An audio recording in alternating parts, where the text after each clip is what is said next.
Good morning, students. Welcome to first session of 6th chapter, that is Forms of Business Organization 2. In previous chapter, we discussed sole proprietor, partnership and HUF, these three forms of business organization in detail. In this chapter, we will discuss two next type of forms. Number one, that is cooperative society, and number two, that is joint stock company. So let us start with the first topic, that is cooperative society. Sole proprietorship, partnership and company. These are three forms of business organization whose primary aim or objective, that is to earn profit. All these three forms can exploit the customers through various means to get profit. For example, providing low quality goods, charging high price, black marketing of goods, etc. Though cooperative society is a form of business organization, it differs from other forms of business organization due to its special characteristics. Put into execution the slogan, "No progress without cooperation," it comes into being with the objective of each for all and all for each. Cooperative society is a voluntary form of business organization wherein persons with common interest get associated voluntarily. The objective of cooperative society is to promote the economic interest of the members through cooperation among the members.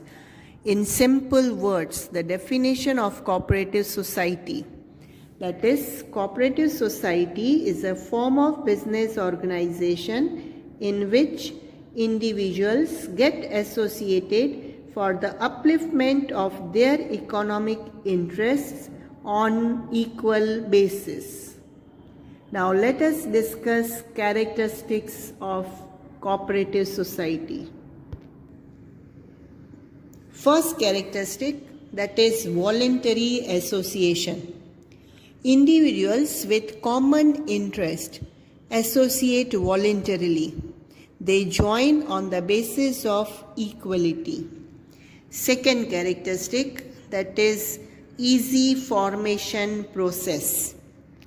Compared to a company, it's quite easy to form a cooperative society. To form a society, minimum of 10 members need to get associated and create a cooperative society and register it with the Registrar of Cooperative Society as per the Cooperative Society Act. On registering, it gets a separate legal entity of its own. Next characteristic, that is equality of members. All the members of the society have equal right and opportunity in the cooperative society. The members are not discriminated on the basis of capital investment, caste or any other reason. Fourth point, that is separate identity. Though registering a cooperative society is not compulsory, one can get a separate legal identity on registering it. Moreover, one can become the member of society as and when he wishes to, and also leave it on his own will. The entry or exit of members does not affect the legal status of the cooperative society. Fifth characteristic, that is democratic management. The business of cooperative society is managed by the committee elected by the members. The basic element on which the cooperative democracy works, that is one man, one vote.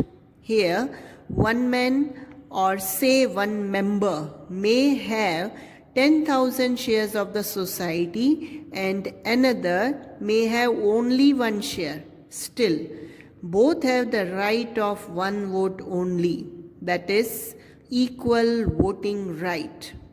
In this regard, we can say that in a democratic society, it is the person that counts and not the money he has or holds in the society. Whereas in companies, a person is allowed the number of votes based on the number of shares he holds. Any member can contest the election of executive committee, participate in management, etc. Hence, we can say that the management of a cooperative society is truly democratic, and also that the society is a training school of democracy where one can learn ideal principles of democracy. Next, that is main motive of service. The main objective of cooperative society is to serve members. Profit is a secondary objective. Economic upliftment of the members is through service motive. Cooperative society attempts to raise the living standard of the members and make them self-reliant. Example, the aim of a consumer's cooperative society is to provide the goods of proper quality at a fair price. Seventh characteristic, that is fair distribution of profit. The objective of cooperative society is service. However, if the society makes surplus income, it distributes some part of profit among the society members in the form of dividend as per the provision of law. Remaining profit is utilized for the welfare of the members and the society. Next, low price of share. The price of shares of cooperative society is quite low. So, an economically backward person can easily purchase it to become the member of the society. At times, if the price of share is high, the society also provides the facility of payment in installments. Next, that is voting right per member. Unlike companies, each member is allowed to have only one vote irrespective of the number of shares he holds. The representatives of the society are elected on the basis of one member, one vote principle.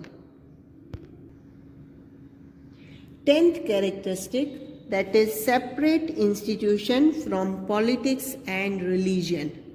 Membership of cooperative society is open to all irrespective of religion, caste. A cooperative society cannot exist on the political or religion principle. Thus, cooperative society is separate from politics and religion. Last characteristic, that is unrestricted number of members. There is no restriction on the numbers of members, so that as many persons as possible can become members of society for their economic upliftment. So these are 11 characteristics of cooperative society. This is an end of this session. See you in next session. Thank you.